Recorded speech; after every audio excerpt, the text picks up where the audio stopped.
If you're a fan of puzzle games, you likely have already played one of the many versions of Puyo Puyo Tetris out there.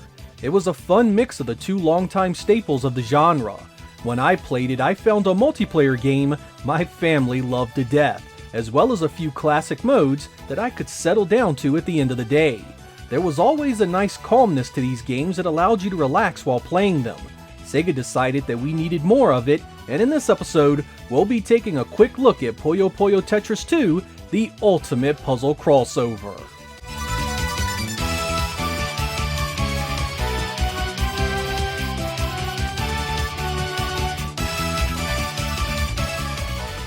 Reminiscent of the first game, the sequel here has numerous modes to explore. From the title screen, you have three options. You can jump into a dedicated Puyo Puyo mode, a dedicated Tetris mode, or into the main menu of the crossover options. If you should try out the dedicated modes, they are essentially classic renditions of the games you've played many times. Your goal is pretty much to play as long as you can without filling up the screen and dying. I'm a lot better at Tetris than I am Puyo Puyo, so I tend to gravitate there most of the time if I simply want to jump into a game quickly. The main menu of the crossover selections gives you way more to see and do, however. The adventure mode is an RPG-like take on versus multiplayer.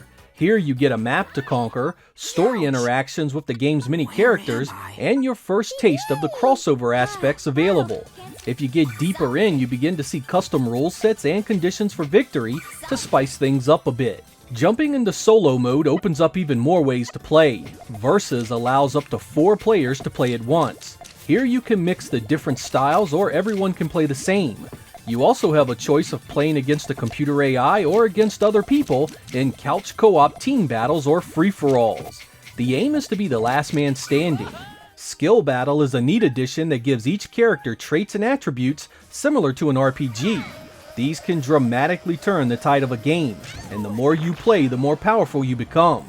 The Swap mode is a frantic battle that switches between both Puyo Puyo and Tetris in the same game. This mode is incredibly challenging and the type of thing you only really want to play once you have gotten time under your belt. The Fusion mode is a crazy mix of the two styles on the same playfield. It has its own unique rules and gameplay you'll need to learn to be successful. I find this type of gameplay to be really interesting and is definitely for those of you looking for something different.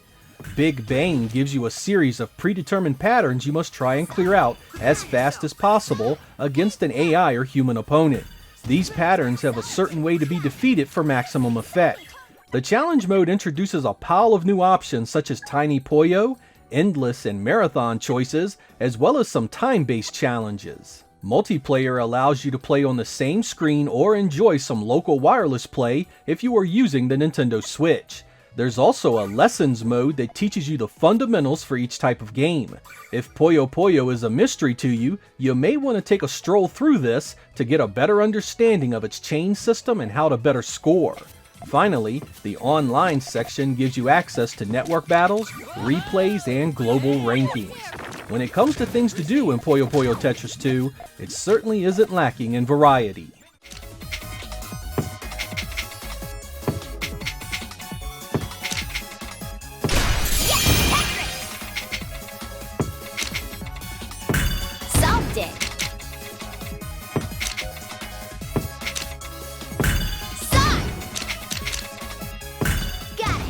The visuals, as you might expect, are bright, colorful, and cute.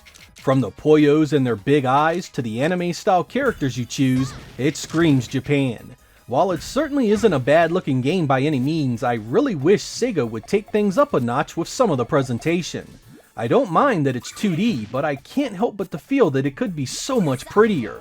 If you go back a few years and look at past releases of some of these types of games, you got some great animated video and some really nice 2D art throughout. Puyo Puyo Tetris 2's flat presentation lacks flair and could have been so much more lovable had the characters' personalities been made to shine in the adventure mode. The plain Jane conversations get kinda boring and are far less interesting than the stuff seen in the better games of the series. I feel this way about the music as well. While nothing here is bad, it again sort of exists and doesn't stand out with any real emotion or drama. Some of it is fun because it's been around for so long, but I'd much rather Sega have included some unlockable music from from other classics to offer something new. I mean, the thought of playing Tetris to Magical Sound Shower makes me all kinds of happy.